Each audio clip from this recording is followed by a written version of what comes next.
Amados hermanos, tengan ustedes muy buenas noches. Es grato volver a reunirnos en esta oportunidad con un nuevo tema que estamos desarrollando de la palabra del Señor.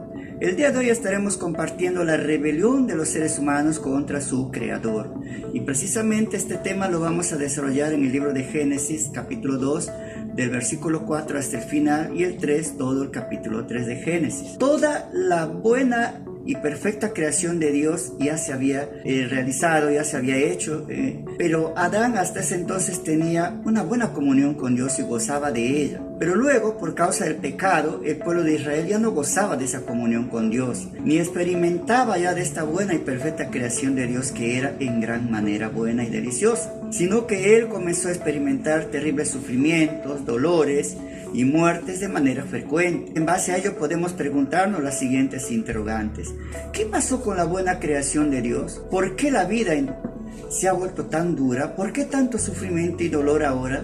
¿Por qué todos vamos a morir un día? Incluso hoy nosotros pasamos todo tipo de sufrimiento por diversas causas, lo cual conlleva al dolor, al temor, a la incertidumbre, a la desesperanza y hasta el desconsuelo. Precisamente el autor de Génesis se propone presentar en el capítulo 3 cómo se originó el mal en el mundo a causa del pecado y sobre todo la desobediencia que acarreó todo este sufrimiento que llevó al hombre a ser desterrado de la presencia del Señor y del paraíso perfecto. Por causa del pecado, Dios emite un juicio contra el hombre, pero este juicio mismo va atenuado, va unido a la gracia de Dios. Y eso es lo que vamos a ver en el desarrollo del tema de hoy. ¿Cómo se originó la rebelión del hombre contra su Creador? En Génesis capítulo 2, versículos del 8 al 15, vemos el contexto antes de la rebelión del hombre.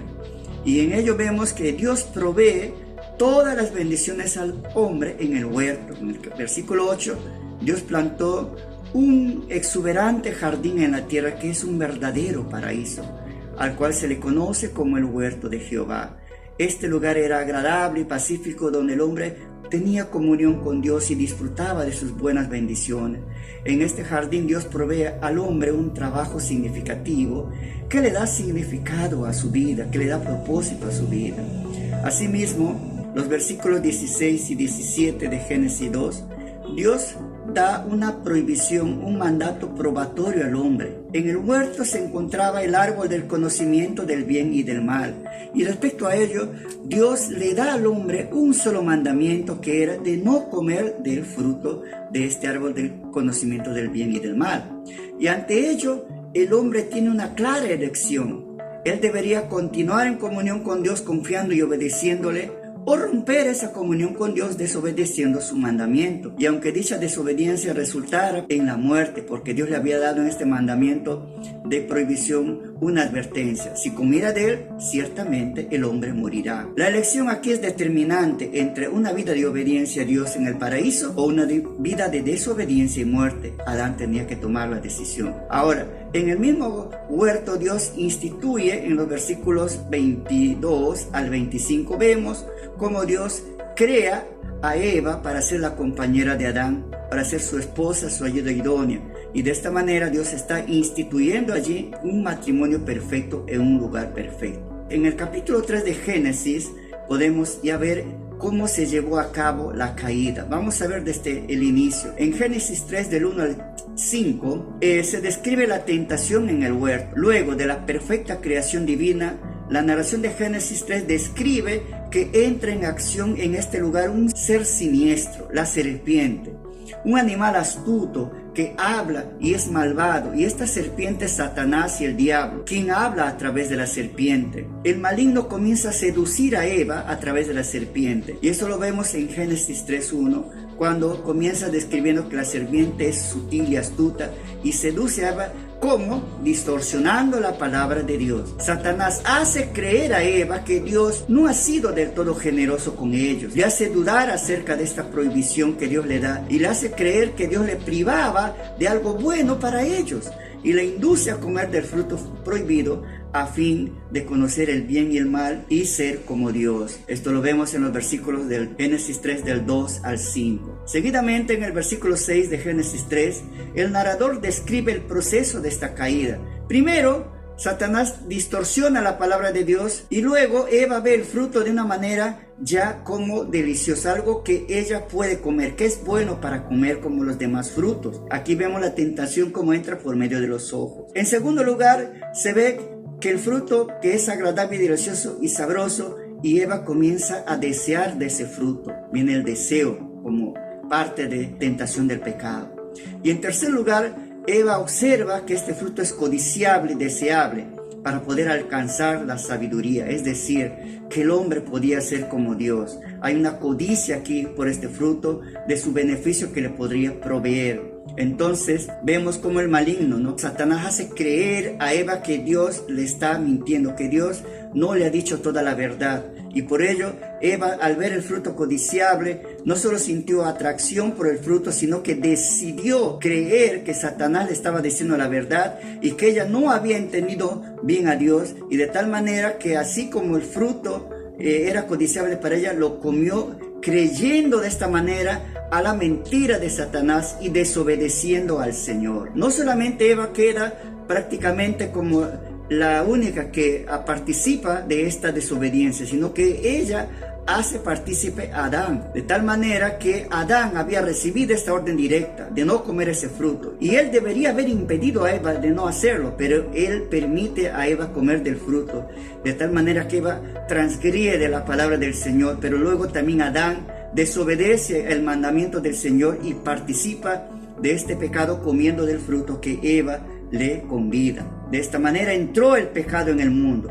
Esta desobediencia trajo como consecuencia el ingreso y la corrupción del pecado al mundo, que era perfecto y santo. Cuando el hombre decide desobedecer a Dios, amados hermanos, desecha sus mandatos, entra en rebelión contra Dios, contra su Creador, entra en un acto de sublevación en su actuación contra el Señor. En segundo lugar, vemos qué consecuencias trae la rebelión del hombre contra su Creador. Y aquí vamos a ver precisamente de qué manera el pecado trae terribles consecuencias. En primer lugar, el hombre por causa del pecado pierde su inocencia. En el versículo 7 de Génesis 3 se puede observar que luego de pecar en la desobediencia a Dios, el hombre adquiere mediante su conciencia la capacidad de conocer el mal. Su inocencia ahora es reemplazada por la culpa y la vergüenza. En segundo lugar, Adán y Eva pierden la comunión con Dios. El pecado les trae inmediatamente la muerte espiritual.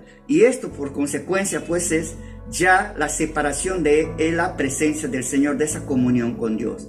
Adán y Eva sienten vergüenza, sienten remordimiento, sienten culpa y temor. Por ello ellos ahora huyen de Dios, tratan de ocultarse de Dios. Adán responde al llamado de Dios con temor y tristeza, pero nunca ha confesado su pecado de arrepentimiento por su desobediencia. Y el pecado les condujo pues a la muerte espiritual, que es la separación de la comunión con Dios y de la presencia y sobre todo de Dios, y también trae como consecuencia la muerte física, pues el hombre a causa del pecado vuelve al polvo del que fue creado, y esto lo vemos posteriormente como Adán y Eva murieron, entonces físicamente, ¿no? Todo esto lo vemos en Génesis 3, versículos del 8 al 10. A continuación, en los versículos del 11 al 13, vemos que la consecuencia del pecado hace que los hombres pierdan la comunión entre hombres. El pecado genera conflicto y enemistad entre los hombres. El hombre, lejos de reconocer su pecado, se justifica de su actitud y culpa a Dios de su fracaso, y posteriormente hace culpable a Eva de su fracaso. Igualmente Eva culpa a la serpiente de su pecado, y ninguno de ellos reconoce su pecado, sino buscan justificar su acción.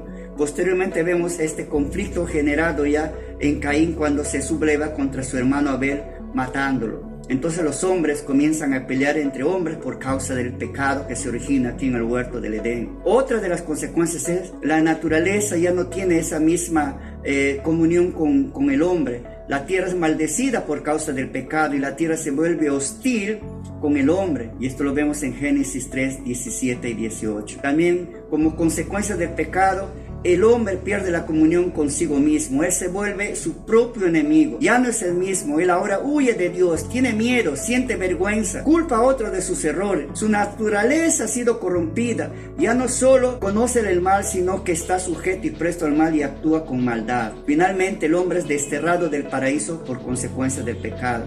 Y al ser desterrado del paraíso, él es desterrado de la presencia de Dios.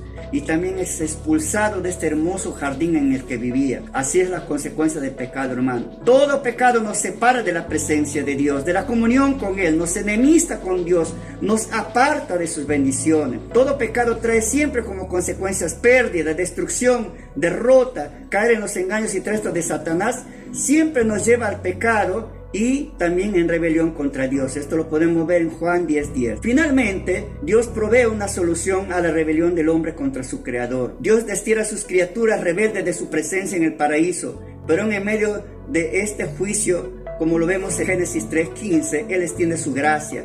Dios concede al hombre la promesa de la redención, y también Dios, al desterrar a los pecadores de su paraíso lo hace con el fin de restaurar su paraíso perfecto en la tierra. Dios destierra al hombre de este lugar para que él no quede en la condición de pecador por siempre al comer del árbol de la vida. Y también Dios separa al hombre de su presencia a fin de restaurar el paraíso perdido. Esto lo vemos en Génesis 3, 22 al 24. Finalmente vemos que en la persona de Cristo, Dios restaurará un día el paraíso eterno, como dice Apocalipsis 21:5. Y el que estaba sentado en su trono dijo: miren, yo hago nuevas todas las cosas. Cristo, a través de su muerte en la cruz, nos dio acceso a la comunión con Dios, nos amista con Él y quita la barrera que nos separa de Él. En Cristo, la simiente de la mujer, somos librados del mal. El enemigo es derrotado y los hombres son redimidos y vueltos al goce con Dios y de sus bendiciones. Amados hermanos, Dios, aún en su juicio, manifiesta su misericordia y gracia sobre nosotros. Cuando el hombre muestra su arrepentimiento por el pecado, Dios está presto a redimir, a restaurarle y a volverle la comunión con Él. En conclusión, vemos que el hombre, antes de su caída en el pecado, disfrutaba de una plena comunión con su Creador y de una vida plena en el jardín del Edén. Pero por causa del pecado, el hombre es separado de la presencia de Dios y desterrado del jardín del Edén, y la tierra es maldecida. Pero en Jesucristo, el hombre, por la obra redentora de Cristo, es restablecida su comunión con Dios, y la tierra maldecida y afectada por causa del pecado, en Cristo es restaurada. Y esto lo vemos en Apocalipsis 21, del 1 al 4. Gracias por tu atención, hermanos. Dios los bendiga. Gracias y buenas noches.